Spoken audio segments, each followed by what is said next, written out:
Well, hey folks, a father's gunned down in a quiet Florida neighborhood. A tire strategically placed in the road while a toddler sits in the back seat of his car. What sounds like a tragic accident quickly unravels into one of the most calculated murder-for-hire plots we've seen. Jared Bridegan's brutal killing sent shockwaves across the nation, and now the prime suspects, his ex-wife, Shanna Gardner, and her husband, Mario Fernandez Saldana, are facing the death penalty. But just when prosecutors thought they had their case locked in, the admitted hitman, Henry Tenan, threw everything into chaos by trying to withdraw his guilty plea. And now the trial is getting moved even further back.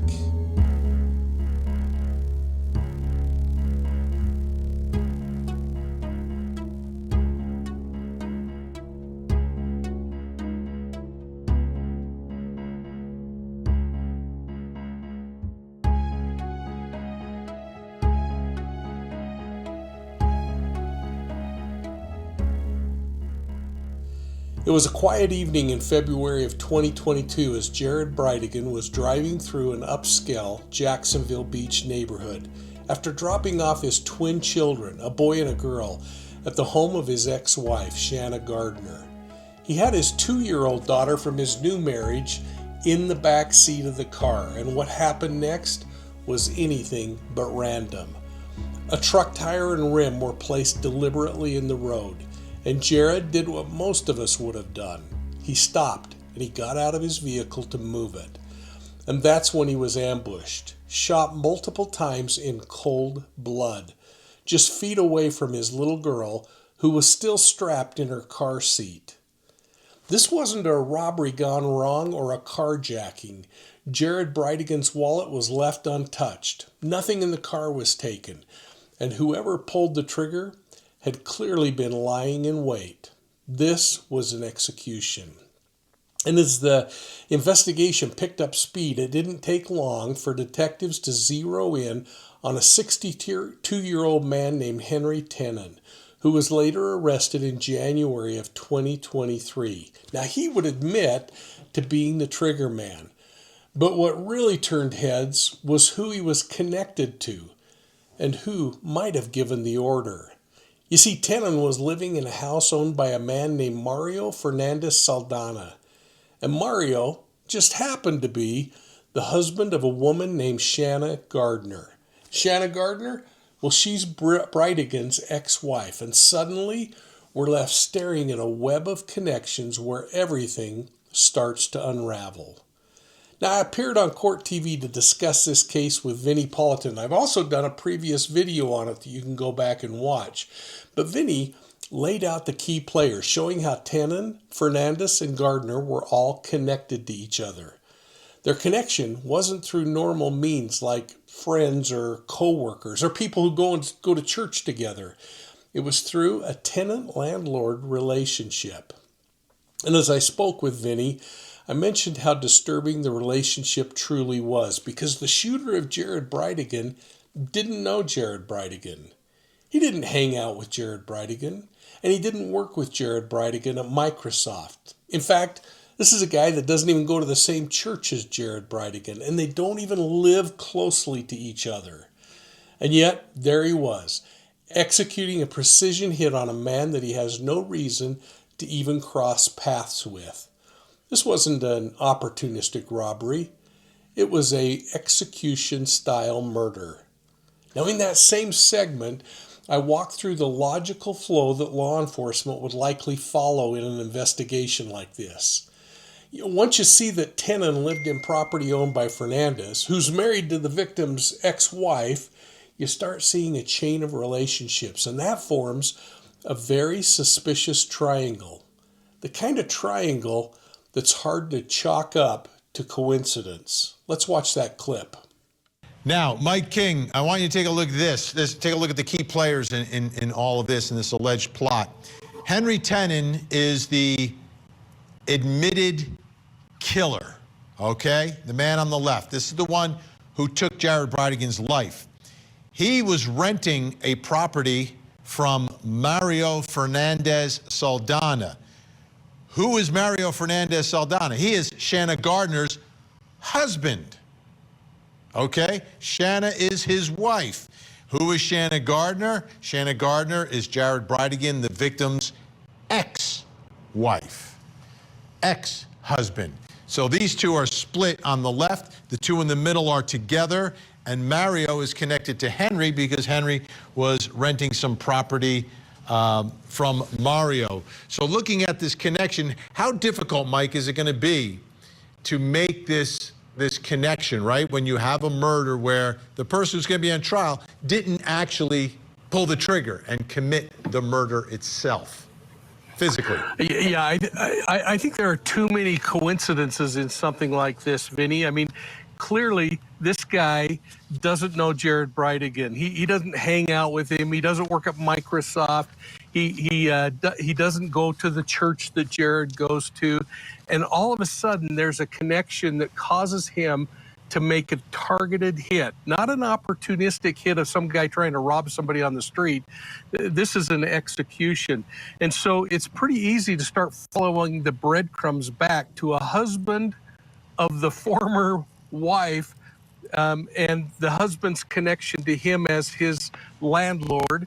And then, of course, as law enforcement started digging into it and finding evidence that supported the fact that there was a lot more than just a relationship, that he lived in the same building that was owned by Shannon's husband, but that Shanna's married to the guy who somehow is tied to the eventual trigger man. And I don't think it's going to be that big of a jump for the prosecutor to get a jury to start nodding their head that, yeah, there's a direct connection, and it goes back to Shanna, because the husband, he's just in the middle and helping things happen. But she's the one that was having conflicts in the separation, in the management of the children, in custody issues. And I think it's going to be a really tall mountain for them to climb, especially when the trigger man says, by the way, I was doing something at their bidding. Well, by the time law enforcement had arrested Fernandez Saldana in March of 2023, they already suspected that this was a full-blown murder-for-hire conspiracy.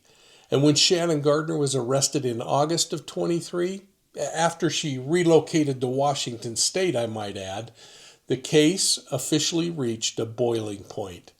And here's where things really started heating up. Follow the money, because investigators found checks totaling around $10,000 of what Tenan claimed was supposed to eventually reach about $150,000. But the checks weren't labeled, hey, murder payments. I mean, of course not.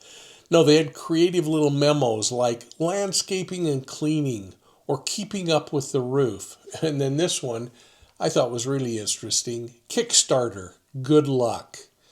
Well, prosecutors argue that this wasn't payment for handyman work. It was a staged, documented attempt to make murder look like business. Tenan even told investigators that the Kickstarter check was supposedly an investment in his pallet company, but as the Jackson Beach police testified, that was actually a payment for the homicide. And then there was the logistics of this crime itself. This wasn't random. It wasn't even spontaneous. It was premeditated. There was only one way in and one way out of that neighborhood. It's a twisty, winding road surrounded by marshland. Marshland mostly on the west side. Now, you don't end up on that street by accident. Somebody knew Jared's route. Somebody timed the stop he would be making. Someone was waiting in the bushes until he stepped out of the car, and then they pulled the trigger. And that person, by confession, is Tenan. Now, all those checks, all those connections, all that planning, it's laying down a foundation that screams premeditation and deceit. Or, as I put it on the air, fantasy with a whole bunch of deceit. Let's watch this clip. Yeah, so, Mike, you know, you've got the monetary connection is a huge one. If you're talking about a murder-for-hire plot, that to me, that's always the crucial piece. There has to be a payment. People don't do this stuff for free. Exactly. And you know, I think there's a huge amount of pre-planning that we're starting to see in this thing. I go back to the description Joe Scott was giving a few minutes ago as you had that map up there, and the fact that to the west of that home is marshland. So there's really only one way in, one way out. You can wind your way through the neighborhood directly south, but it is a long, twisty road, but you still end up in that same location. So someone had to know that he was going to be on that road. And this isn't a community that this guy lives in. He's making a trip past a location, and somebody would know that he was going to be there about that time. That same somebody is all of a sudden getting checks, and those checks are starting to amount to a huge amount of money. And this idea of is this normal behavior to be writing $5,000 checks or $2,000 checks to a guy who's renting from you just doesn't seem practical. And I think it's all starting to lay this incredibly powerful foundation of premeditation, pre-planning, pre-thought, fantasy, and a whole bunch of deceit. Well, hey, folks, I want to just take a minute and give you a quick little promo about CrimeCon. So let's jump into that, and then we'll get back into this case. Well, hey, folks, it's Mike from Profiling Evil, and I wanted to take a moment to invite you to join me at CrimeCon Denver. It's in September, and you won't want to miss this. If you love true crime and you love hanging out with people that like true crime, you ought to come and enjoy the 6,000 plus people that come to CrimeCon and take part in this amazing event. And to make it a little easier, I've worked out a deal with CrimeCon to give you a special discount on your registration. So when you go to registration, make sure you enter the code word KING, K-I-N-G, my last name, and that'll get you a discount on CrimeCon. And I look forward to seeing you there. Hey, by the way, bring your books, and I'll make sure to sign them while we're there, and we'll get some pictures together. Hey, we'll see you soon at CrimeCon. Well, then we hit the courtroom twist that nobody saw coming, because during a pretrial hearing on July 31st of 2025, the judge announced at the conclusion that the double death penalty trial for Shannon Gardner and Mario Fernandez Saldana, originally slated to begin in October of 2025, would be delayed almost a full year. So jury selection now is scheduled to begin in August of 2026. And you're probably scratching your head saying, why? Well, it's partly because of new defense motions, and partly because of the high-profile nature of the case, but mostly because the case just got messier. You see, Henry Tenan, that admitted hitman, well, he now wants to take back his guilty plea. That's right. The guy who stood up and said, I did it, is now saying he wants a do-over. He's got a new lawyer. He's got a new strategy. He's possibly got a new story. And that, my friends, has prosecutors scrambling. Because if the man you were counting on to tie it all together is now pulling back his story, the entire theory of conspiracy might start to wobble a little bit. And I was asked on Court TV about Shannon Gardner's family being wealthy and how that might change the picture a little. And perhaps we're seeing this with a little new movement in the court. Frankly, Gardner's parents might be helping her pay for her defense team. But look, being wealthy doesn't equate to guilt. And being connected doesn't mean you're responsible. But the optics, holy cow, they are rough. And when you add in the custody battle between Jared and Shanna, the conflict that they were having over parenting styles, and the alleged abuse of the legal system, this thing is dripping in motive. Okay, let's talk about this wealth. I want to put this up, Mike, because this is fascinating. Stampin' Up. Okay, founded in 1988 by Shanna's mother, Shelley, and her sister, based in your parts, Mike, in Utah, selling high-quality paper craft products. According to Zoom Info, 500 employees. Are you sitting down, Mike? Annual revenue, $300 million. Well, certainly I would think the parents are probably providing some financial support in getting the best attorney. I think every parent would try to do that. So I don't know that it's as much wealth-based as the fact that that's what a parent does, is tries to figure out how to get the best defense for your child if they got into some goofy situation like this. You know, throughout my career, Vinny, I had so many defendants some who came from families of influence or wealth, others who came from very poor circumstances. And the thing that I found so interesting is in this particular case, there was a monthly stipend, some type of trust that's been set up apparently that was substantial. And I think you may bring that up in a moment, so I'm not going to drop the dollar value, but it was substantial enough that Jared was allowed to stay at home and go to graduate school. Imagine being able to go to graduate school and not have to work or take out loans. And so there was obvious influence that was blessing or benefiting the family. And, you know, I've seen a lot of kids who come from those circumstances that become maybe entitled, but I've also seen kids who come from that and they are just hardworking kids because their family built the business from the ground up. And so it's really difficult. I want to know more about what her background was, because that's the other thing I saw throughout my career so many times is kids who were really good or adults who were really good and functioning well and doing things right. And then all of a sudden getting into the wrong situation or getting involved with narcotic abuse or something else, their behavior changes so dramatically. It's like two different personalities. And so I think we'll learn more about what this personality in this individual was like. But clearly she's got support too. And the family, whether they're laying down smoke screens or they're laying down a little bit of damage control to protect the business, or whether they're doing what I would hope any parent would do, trying to get their kid the best defense possible, is probably what's happening here. So the question naturally becomes, where do we go from here? So if Tenan follows through with his plea withdrawal and it's granted, he might claim that he was coerced or misled, which could shake the prosecution's foundation. Fernandez and Gardner, meanwhile, they might start pointing fingers at each other, especially now that they're being tried with separate juries and, according to all reports, are estranged from each other.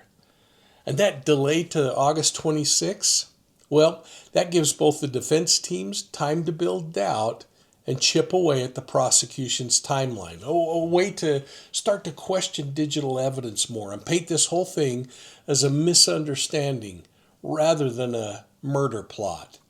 But one thing is certain. Jared Bridegan's death was no accident. It was planned, and he was executed. And somebody needs to pay for this, and we're going to be waiting now to find out who it is. We already know one, and he shouldn't be allowed to withdraw his plea, in my opinion. But that's where we are, folks. A murdered father, a carefully staged ambush, and now an admitted hitman who wants to take back his confession. So what do you think's really going on here? Is this a case of calculated manipulation by those who are closest to Jared? Or could the defense find a crack in this case wide enough to bust it wide open and change everything? I'd really like to know what your thoughts are on this, so please put your comments down below. Who do you think masterminded this murder for hire plot? And is Tenan rewriting the story to save himself, or is there more to this case that needs to be uncovered? And how do you feel about the trial being pushed all the way to August of 2026? Don't be shy, folks. Jump into the conversation, but as always, keep it kind, keep it constructive. And thanks for watching Profiling Evil. I really do appreciate your support. And be sure to follow along with us on Facebook, Instagram, YouTube, and Twitter. That way you'll get updates, insights, behind-the-scenes content. And if you like audio podcasts on the go, subscribe to Profiling Evil's audio podcasts on your favorite podcast platform. And if you're hungry for more true crime, head over to our website at profilingevil.com. Check out our interactive story maps and a whole bunch of other content there. And make sure while you're there that you sign up for the BOLO. It's our free digital newsletter with fresh insights and cases that you're watching. And while you're there, Check out my books, including my newest release, Wolves in Sheep's Clothing. It peels back the mask on how predators think, how they operate, and most importantly, how we can spot and stop them before they strike again. So whether you're new to crime stories or you're a longtime student of criminal behavior, this book is going to make you think twice. So thanks for your support. We'll see you all soon at the next crime scene.